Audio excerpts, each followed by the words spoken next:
we, the people of India, we solemnly resolve to constitute India into a sovereign, secular, socialist, republic and democratic nation and to secure its citizens. This is the single most powerful sentence to describe the democracy, and it is written in the preamble of the Constitution of India. So the question is, will democracy and sorry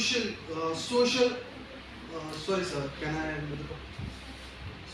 Getting social order survive? That's the topic. So to know whether the democracy and social order survive, there is secondary question: what causes the failure of democracy and social order? And what if not democracy, then what? Dictatorship. So let us see an outline of falling and raising of democracy.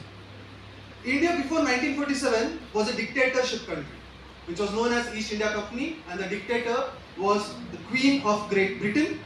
At the time, they conquered more than 40% of the global area of the earth. Then, the people of India got to know about their rights, their discriminatory, and their powers. So what happened to the great nation of Britain now? They are struggling to survive their own democracy these days. Second thing, if not democracy, then dictatorship. How can one person have all the powers of the country, determine the good and wrongs for the people of the country? It is a saying, it is a doctrine stating absolute power corrupts absolutely.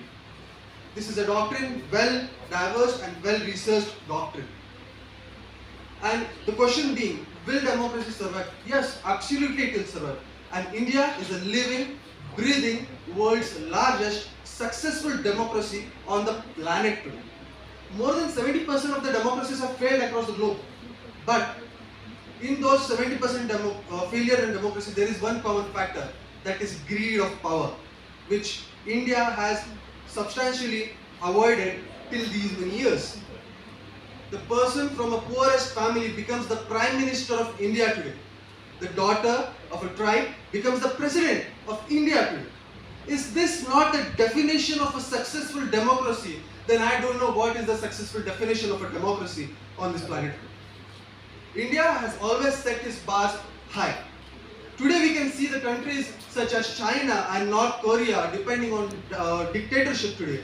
What will happen to the country, the movement, the citizens of such countries realize their power? They have been suppressed and being discriminated just by one person's will and wish.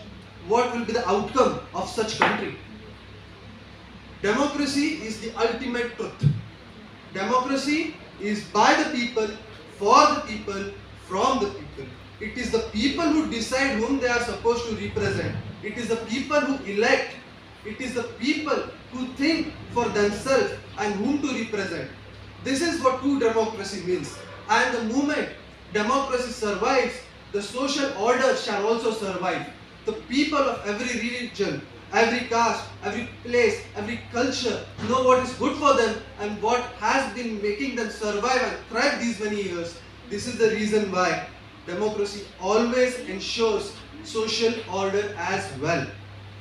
In short, I would like to conclude with a simple statement, a simple para, my definition to what democracy means. I think democracy is like that tulsi plant planted by the ancestors and the elders of the family after consulting to each and every members of the family to ensure the safety, protection, health, prosperity and wealth of family right now and family beyond to come. This is not only an example of Indian tradition and Indian culture, but also a perfect representation of a small-scale democracy which is going on in every Indian household. Democracy, if not democracy, then what is the true question? If not democracy, then is dictatorship, is Kim Jong-un, is China a valuable resource to look after? Is China a person to look forward to? India is world's largest, successful, powerful democracy which is going to lead India to become a global leader in coming 10 years. I thank you for providing me with this opportunity to speak on this dais. Thank you, sir.